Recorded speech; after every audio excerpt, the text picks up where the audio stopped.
to win it.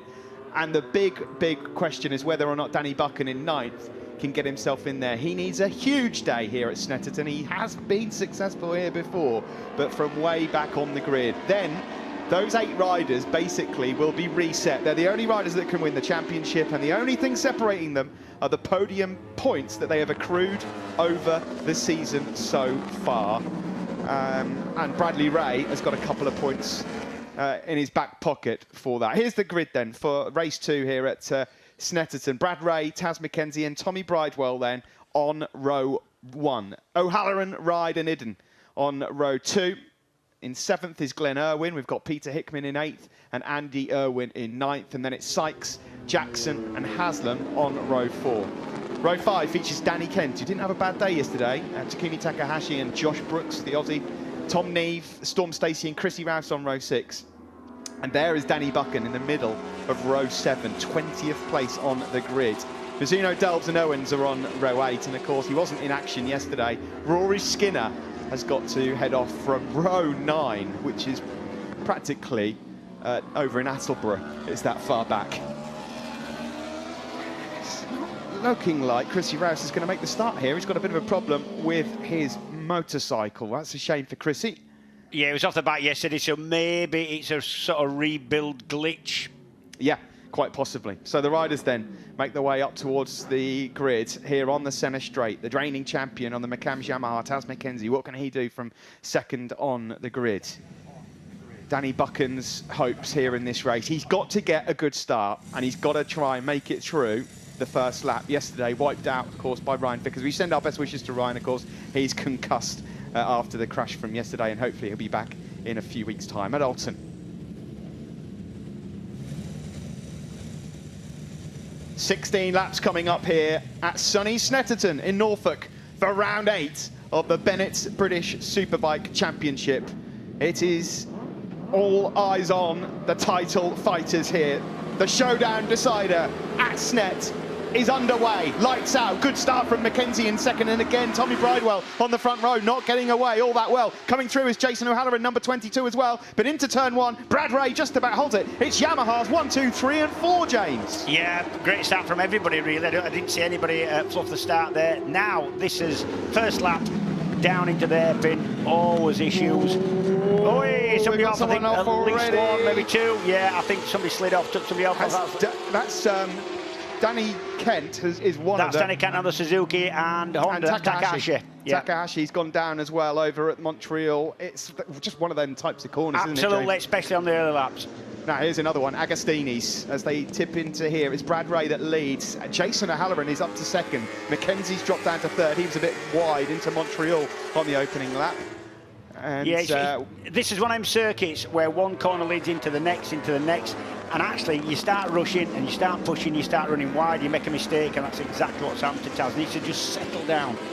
Here you've got your eyes on Danny Buchan. He's made up a few places here already halfway through this first lap. He's into 15th place. He's currently chasing down Storm Stacey, Glenn Irwin and Josh Brooks. Here is Taz McKenzie then pulling up alongside his teammate Jason O'Halloran. It's Brad Ray that leads under the bridge, and now up into 2nd place, Taron McKenzie. Yeah, this is what Brad Ray really needs. He needs the 2 McCams teammates to start beating each other around and giving him the opportunity to sneak away, because he will. He will, he certainly will.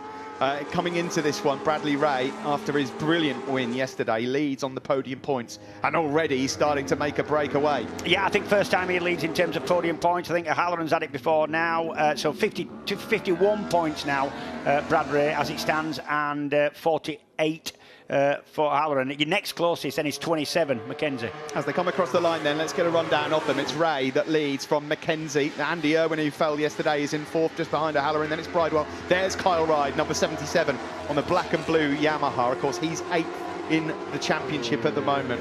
If he stays where he is, as things stand, he's booked his place in the showdown, the final 3 rounds that are coming up. Yeah, great start for Andy Irwin. And he's always around. That's he's lying, yeah, just 4th at the minute on the Cinetic BMW. You tell him lots of fluorescent stuff about his attire. He's a rider that if he makes a start, he's quite prepared to kind of stick it in and have a go at it. Further back here is Rory Skinner, just going up on, oh, he's a bit wide there, he's just going through on Danny Buck, and of course he's come from the back of the grid as well. This is the turn 2 crash, James. Yeah, let's have a look. Yeah, that was Danny Kent going down and knocking Takahashi over, and there was other shenanigans going on as well. There always is out of that corner. It's a hairpin first lap, and you're going to get that. So then Bradley Ray it is that has the advantage from Tara McKenzie. Then it's O'Halloran and Andy Irwin, who's not been on the podium since the opening round of the season at Silverstone. There is Danny Buchan behind Skinner, who's come from the back of the grid, remember. At the moment, that won't do for Danny. The winner back at Cadwell Park a few weeks ago, number 83 here on your screen, 16th place. Yeah, nothing except a podium will do for Danny, in actual fact, in terms of trying to get into the showdown. He had a nightmare yesterday, did Danny. He had a little bit of pace through qualifying, wasn't really happy with his form or setup, and he'd been messed about by weather. Nobody really got a clear run at qualifying and practice, but he didn't need knocking down. It was a racing incident. Ryan Vickers, I'm sure, didn't mean to do it, but it was unfortunate for Danny. Yeah, it really was unfortunate. It's going well for his teammate here, though, Andy Irwin. Yeah, well, what did I say? If he can get away with people, he's quite prepared to take a few risks and just go quicker than he has been all weekend. That's what he's like. It's not quite been plain sailing for Andy Irwin. No, he's had a round 2 onwards. Yeah, he's had a lot of back. We know he's got a lot. And he could be going wrong again. Well, we called that one. Andy Irwin, unfortunately, that is his crash again. He's got himself into a pretty good and promising position, James. Listen, I'm a massive Andy Irwin fan, right? I know he's brave, and I know how he goes. Racing his whole life, but he tends to get a little bit impetuous. That was just a kind of had a little bit of a go, then you're committed, you can't stop. He tries to pull out there, but by then his front wheels overlap the back wheel of the Yamaha. There's always more weight on the back wheel of a motorcycle, and really that's always going to be the result. Yeah, the hairpin at turn 2 then has caught out Andy Irwin, and he's going to keep that visor down for now. I'm pretty sure he's angry with that. It doesn't matter what happens to Andy Irwin. I am fairly convinced he's always going to have the talent to run well. It's just, I mean, he's had a little bit of bad luck this year, but he's made a little bit of bad luck for himself at times as well. Sorry to say that, Andy, but... This is Bradley Ray then. He leads 147.4 from the championship leader.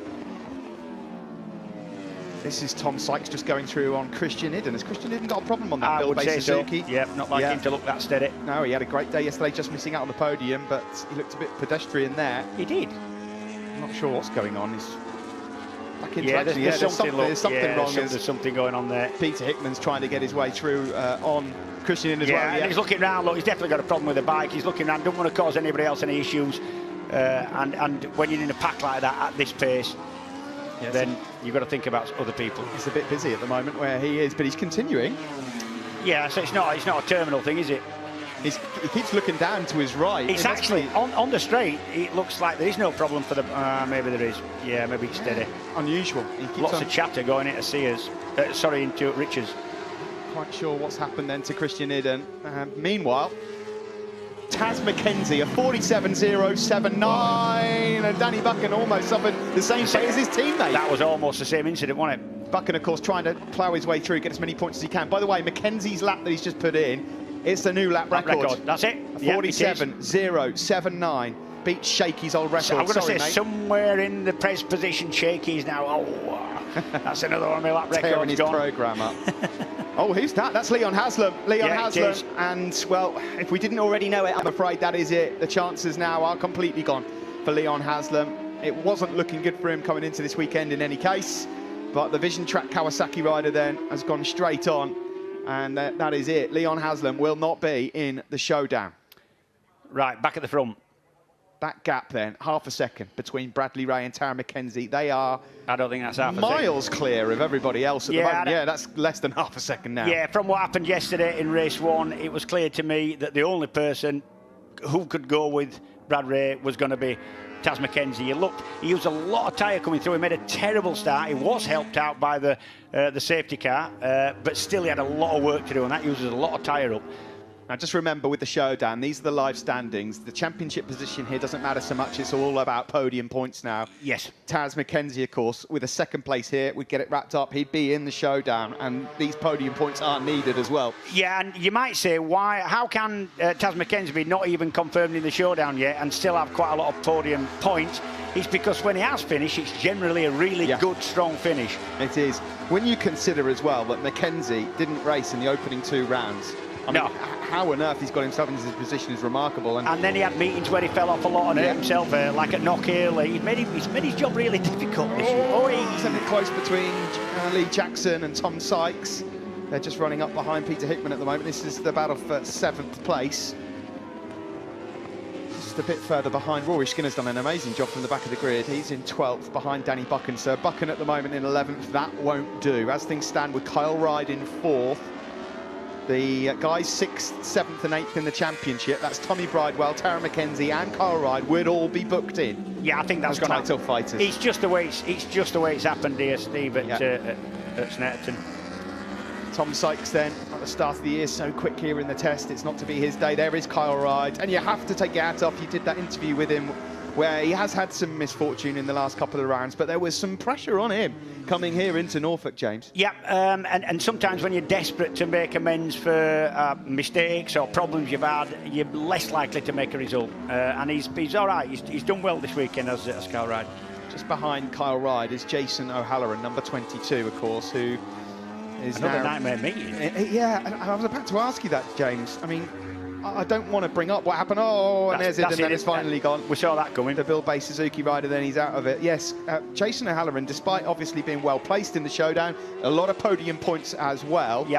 Cadwell Park, he was a bit off colour, shall we say, and it's sort of continued on to here. I mean, he had bad luck, didn't he, on Friday? He had a lot of bad luck, and it's kind of stemmed from that. A lot of machine issues, and he had an engine go. And engines go. It doesn't matter how good your team is, and that is a good team. Run by Steve Rogers. They had an engine issue, also had a wiring issue, a genuine one, not just one of them electrical problems that you say when you've had a crank gone. And that meant it was on the back foot. We've had very little dry track time throughout the weekend, so it's just been a little bit unfortunate for O'Halloran. But going into the showdown, he's still going to be, I reckon, second in that point, because, as I said, from him... it's changed. Yeah, Mackenzie's through. Mackenzie's gone through to take the lead ahead of Bradley Ray. So on that last lap, another 47.8 from Taron McKenzie, but the reigning champion now out front. So McKenzie leads from Bradley Ray, then it's Tommy Bridewell. Kyle Ryde still 4th with O'Halloran in 5th place.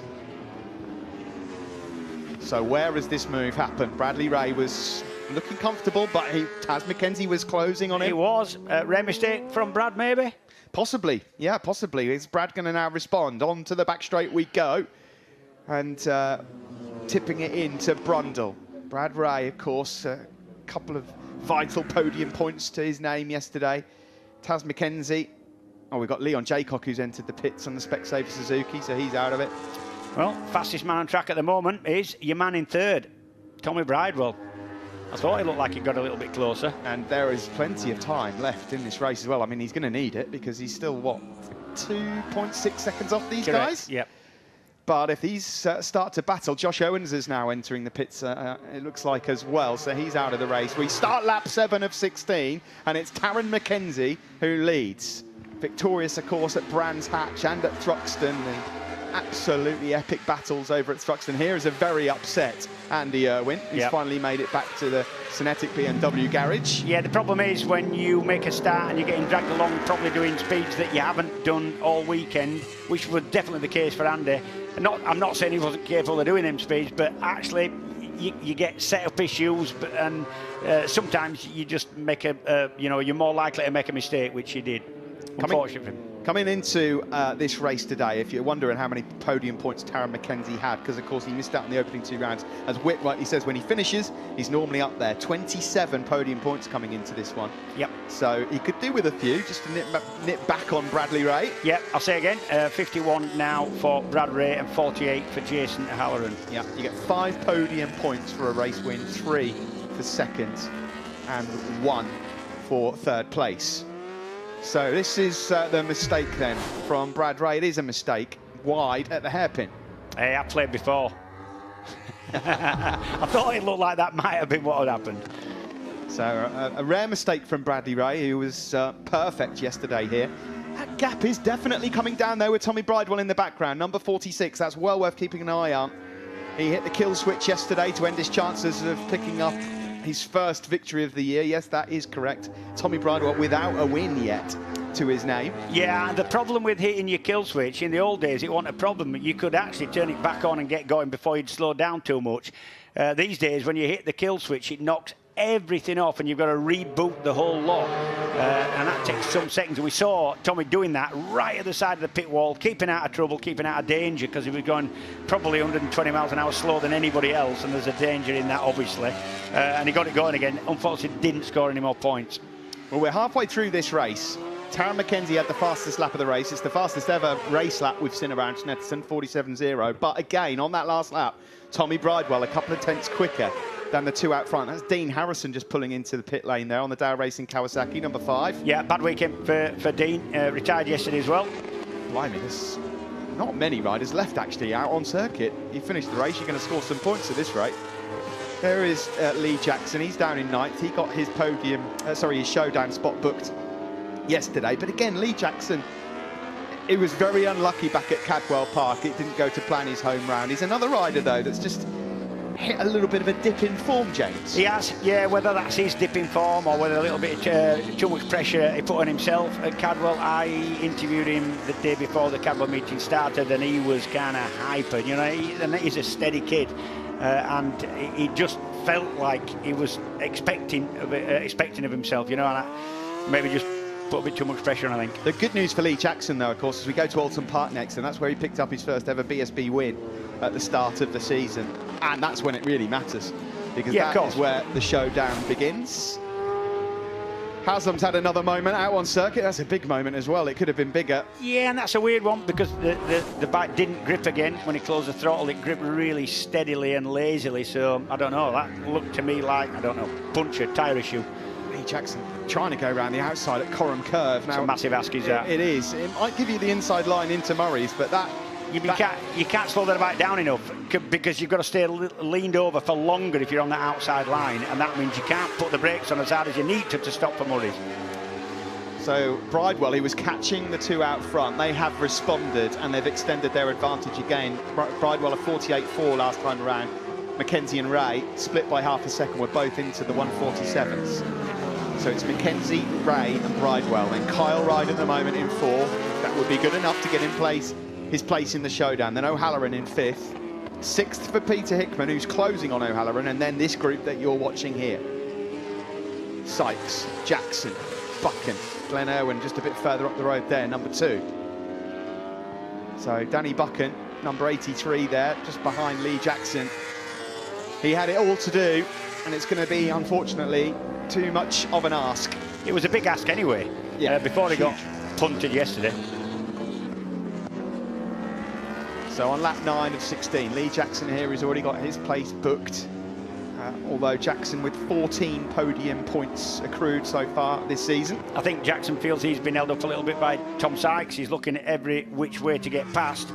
The problem is the Ducati's fairly rapid down the straight, so you can't put yourself in a position to outbrake. He's trying again, but look, he's just not near enough, even with the help of a little bit of slipstream.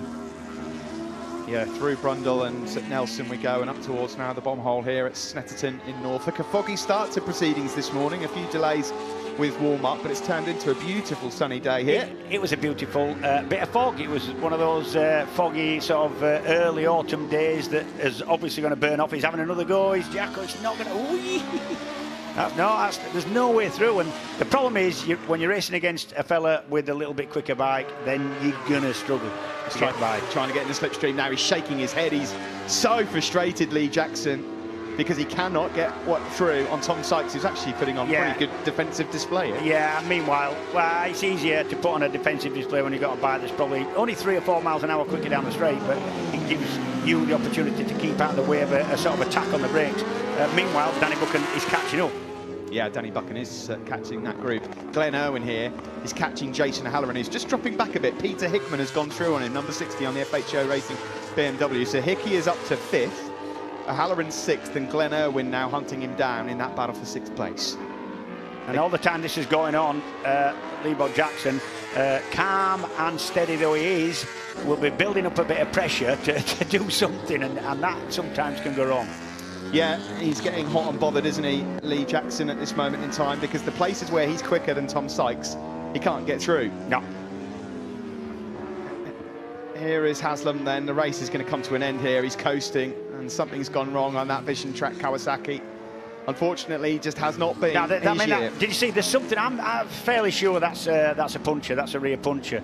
Because the thing's letting go as soon as he leans the bike over. That shouldn't be happening. It's a problem for Leon Haslam. He could have picked something up, of course, when he went over the grass earlier in the race, couldn't he? Yeah. There's a possibility. Lap 10 of 16. The gap out front, by the way, is 0.4 of a second. That's not over yet between Mackenzie and Ray. Yeah, Lee Bob's looking for a bit of a run out of the bomb hole into Corrams. That didn't work. It was definitely an attempt. He's so much faster, isn't he, around Corram Curve? Is he going to find his way through this time? No. Nope. What you've got to remember as well is Lee Bob Jackson is not a man to take a lunge. He's a really steady, safe rider. I remember him ran in the back of Chris and Iden at Thruxton last year and was mortified by the job. The other problem he's got at the moment as well is he was in the slipstream there at the Ducati, but he's not able yet just to quite outbrake Tom Sykes, but now he's going to pull up to the inside line as they make their way through. No. Danny Buchan thought about a lunge as well. Oh, that's a bit close! And there's contact between Buchan and Jackson. I mean, yeah, that was an harsh move, was that? Danny Buchan then forcing his way through. And that's what I said, if you're caught up behind somebody who's got a little bit quicker bike, you could probably go half a second quicker if you could get in front of them. You can't get past. And this was this was just Danny Buchan seeing a bit of an opportunity. I mean, he got to the inside. It wasn't a massive lunge, but it was a harsh move with that. A hard move there. That was hard from Danny Buchan. And so he makes another place up. That's his partner down in the box watching on. He stays on board. Still not going to be good enough at the moment to get himself into a showdown spot because Kyle Ryde is in 4th place. Now, out front, this gap is 3/10 now between Taron Mackenzie and Bradley Ray. Yeah, what we've got 5 to go. It's going to be about tyres a little bit as well as this. You're going to see a bit of a humdinger, I think, of a battle for the British Superbike title this year. We've got 3 rounds to go after this when the showdown begins.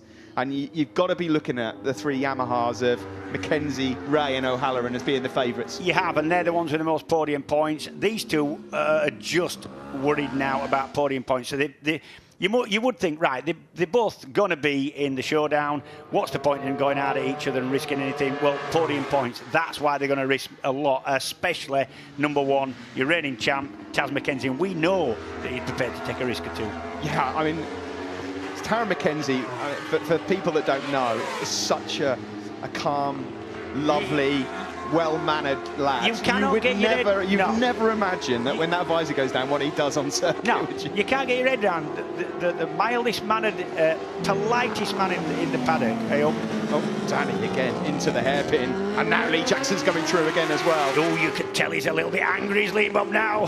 Yeah, and as we've mentioned so many times this year, Lee Jackson does not get angry easily. So Danny Buchan then has got through on both Lee Jackson and Tom Sykes, although he has forced the issue somewhat. Meanwhile, as we were just talking about Mackenzie, when that visor goes down, he's an absolute animal. He is, yeah, absolutely, yeah. But one with a lot of skill. An awful lot of skill. Here is the move from Danny Buchan from a long way back. Yeah, but do you know, it is a long way back. However, he got just far enough past, he allowed himself to run a bit wide, just so Tom Sykes could see him on the inside, and therefore give him a bit of room. So Danny Buchan then has made it up into 8th place. Glenn Irwin has gone through on Kyle Ryde, and now Kyle Ryde is going to have Peter Hickman for company shortly as well. So Irwin is up into 4th place on the Honda. Irwin, who confirmed his place in the showdown here yesterday, and cannot be completely written out of the equation for the championship. You would never write Glenn Irwin out of anything at any time on any bike. He's just one of them riders that can just put it together sometimes. It doesn't happen that often, but when it does, it's spectacular. Nice move. That set up by Peter Hickman. That's a clean move, but that's a clean move on a rider that wasn't so quick there. For some reason, Kyle Ryde's faded a little bit there. So there's no way. I mean, look at his drop back already. This is pretty good speed from Peter Hickman, but unfortunately it's too little too late. No podiums for him in 2022. You've still got to take your hat off to Peter Hickman. He rides everything pretty well. He's brilliant, by far the quickest rider at the TT, brilliant on short circuits as well, and also runs a successful business building bikes and preparing race and track day bikes. He's an hard-working lad. He really is, yeah. He's been busy as well, a couple of World Superbike appearances this year as well. Yep. And Peter Hickman then moves up into 5th.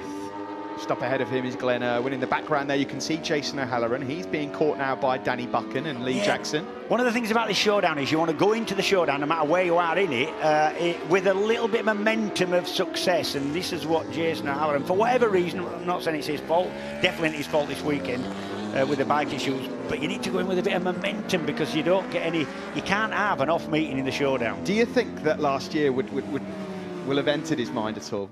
I mean, he sent it hours, hasn't he? He sent it all hours. You know, I mean, he will look like the strongest rider by a mile for half of the main season at least, and then still managed not to win the championship. And like we said, Taz Mackenzie's teammate is in a better position now than he was at this time last year when he won the championship.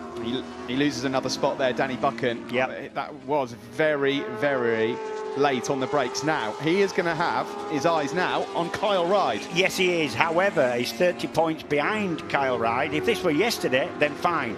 Yeah, there were 14 points in it, now 30 points in it. So he's going to have to go. He can't stop after. You know, this isn't.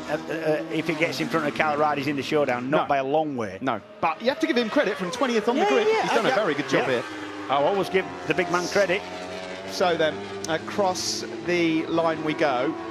Lap 14 of 16. This is how they'd line up for race 3 later on. Mackenzie would be on pole from Brad Ray and Tommy Bridewell. The gap from Mackenzie and Ray back to Tommy Bridewell at the moment is 4.3 seconds. Wide now. He's blimey, got a bit desperate there to try and get up alongside Jason O'Halloran again, but that was a bit scrappy. Yeah, it was, and Jason did exactly what I would have done. Run it right out to the stripe. It's his line. He was in front, and that prevented Danny from sort of motoring around the outside and putting himself on the inside for Farmers.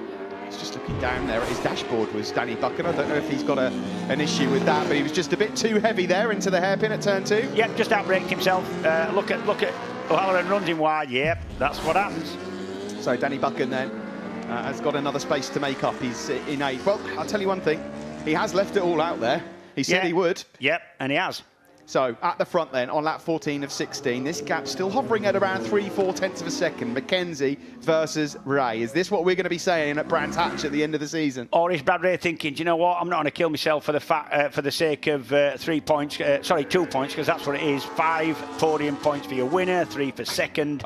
I'll be honest, James, he doesn't look like he's settling at the moment. I was just going to say, or is he going to stick his neck out a little bit for those extra 2 points? He was really pushing the front on the entry into Coram Curve there, was Bradley Ray. There's going to be 2 laps left when they cross the line next. Yeah, both front-end riders, these pair, really, really confident with pushing the front. Cross the line we go then here at Snetterton, the second race of the weekend. Brad Ray cleaned up yesterday. Taz Mackenzie, though, has got the fastest lap of the race and leads by just a tenth. Little bit of chatter for Brad Ray going into Richards there. Is that going to go up the inside, is it? No, not close enough. These two then 5.4 clear on Tommy Bridewell. You could argue that Brad Ray could just settle for those 3 podium points, but it doesn't look like he wants to. I don't think he is, no. And it's going to be really important for Brad Ray to get a slipstream if he is going to do something about Taz Mackenzie, because look at the frontal area. Just look at that shot. Look how much bigger Brad Ray is, just in terms of size. Not weight. We're not bothered about weight. Once you've got the weight moving, that doesn't hold you back much. But down the straight, if your elbows, knees are sticking out, and Brad Ray's got a lot bigger elbows and knees than Taz Mackenzie, everybody has, to be honest.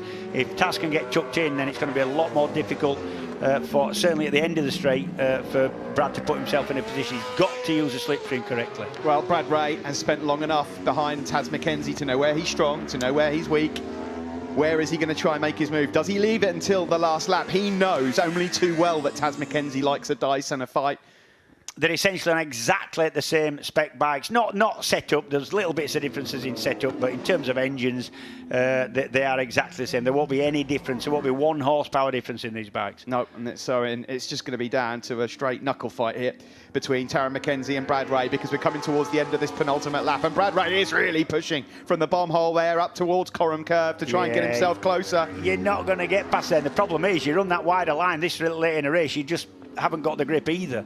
So this would, of course, confirm Taz McKenzie in the showdown, but now it's all about the victory. It's about those podium points as we start the final lap of the race. Where is Brad Ray going to have a look? Victorious yesterday. It won't be into Ritchie's. That's the first opportunity down the start-finish straight and into turn 1. Here's the next one now coming up, James. It is, but I don't think he's going to be close enough here either. Will he put himself on the inside? Yeah, but he's not close enough, look. So this is going to be, I reckon this is going to be, then if it's going to come at all, it'll be at the end of the straight into the S's. And it's going to take a superhuman effort and some real accurate riding and a little bit of luck for Brad Ray just to use the slipstream to get himself in a position where he can do it. We go around Palmer Corner up towards Agostini's. This is potentially another chance, but you've got to be really close, and he's nowhere near close enough at the moment. So now Brad Ray has got to try and build momentum and speed up towards the Bentley Straight. He's got to build it from here, and he's got to come out onto that Bentley Straight, not right behind Taz McKenzie. He wants to come out a little bit behind so he can run at him, then use a slipstream, then get on the inside for the S's. It's a big ask. It's been a splendid first couple of sectors as well for Taz McKenzie. Yeah, well, he knows he's there. He's seen the big fat +0 on his pit board. Yeah. So here we go then, they're lining up now. They're heading up towards Williams Corner and then onto the Bentley Straight. Is Brad Ray close enough to get into the slipstream? He's in the right place. You'd fancy he is. So here we go then. This is where Brad Ray's got to try and make a move. Down the Bentley Straight, we go up towards Brundle Corner. He's out at the slipstream. He's up the inside. The door's open. Can he stop it? Can he stop it? Can he stop it? He does stop it. So where's Taz McKenzie now going to try and bite back? He's got one go, and that is into Murray's chicane, and that's a massive ask, and it's probably going to be a lunge if he's going to have a go at it at all. Here we go then up towards Coram Curve. He's got to be close enough here to make the move. Where is it coming? Taz McKenzie? Yeah, no. Surely he's going to have a look, but is he close enough? No, it doesn't look like he is. I don't think he is. So now he's going to have to try and get the speed up onto the straight. Round the final corner we go, and it looks like it's going to be Brad Ray. Yeah, he's not close enough in the slipstream. A shake of the head from McKenzie. Brad Ray then, 2 wins from 2 for the championship leader here at Snetterton. An excellently crafted race there from Bradley Ray, who wins. McKenzie then is confirmed in the showdown, ladies and gentlemen, and takes 3 podium points. Bridewell across the line 3rd. He's in the showdown as well. Irwin takes 4th. Hickman 5th. Ride is 6th. He's also in the showdown. It's sorted. I knew exactly what Brad Ray had to do there. He did it to perfection, but that was, I mean, more chance of it not working than working that. Yeah, absolutely awesome from Bradley Ray. A big smile there and a thumbs up from Nigel Snook, of course. Rory Skinner out there. Did a good job, actually, from the back of the grid. He finished in 11th. Jackson was in 8th. So we have our 8 title fighters. Bradley Ray, though, is certainly top of that pile. And don't forget, he's now on top for the Quattro Group Race of Aces as well, the trophy here being awarded in Norfolk. Yeah, and he's going to go into the showdown, you know, with a fair podium points lead. Yeah, that's another 5, isn't it, on Jason O'Halloran? Yep, and momentum. He's going in there with the confidence and the momentum. Just in case you're wondering, of course, we've got 3 rounds to go. That's where the showdown begins. Alton Park in 2 weeks' time, 24th, 25th of September. And then they all come thick and fast. Donington is the week after, and then it's a weekend off before the finale at Brands. Yeah, the Race of Aces has also won that trophy. All-time trophy. Used to get sort of 10 grand for winning it. Not anymore. It's all done through the sort of 3 British Championship points accrued throughout. Let's get the results then. Brad Ray, brilliantly done. Time to perfection. He made it 2 out of 2 here at Snetterton, winning ahead of Tara McKenzie. Tommy Bridewell back on the podium, making up for yesterday. He was 3rd ahead of Irwin. Hickman 5th, Kyle Ride 6th. Danny Buchan then 7th from 20th on the grid. Jacko was in 8th ahead of Jason O'Halloran. Tom Sykes was 10th, Rory Skinner 11th, and Brooks in 12th, followed by Stacey, Neve and Mizuno in the points. And these are the standings then. We have our 8 title fighters. Brad Ray, of course, top of that pile, the championship leader. He's going to be joined in the showdown by O'Halloran, Skinner, Jackson, Irwin, McKenzie, Bridewell and Kyle Ride. Further down the order, Josh Brooks missing out this year, like his teammate Tom Sykes. Andy Irwin crashed out. He was 15th ahead of the absent Ryan Vickers.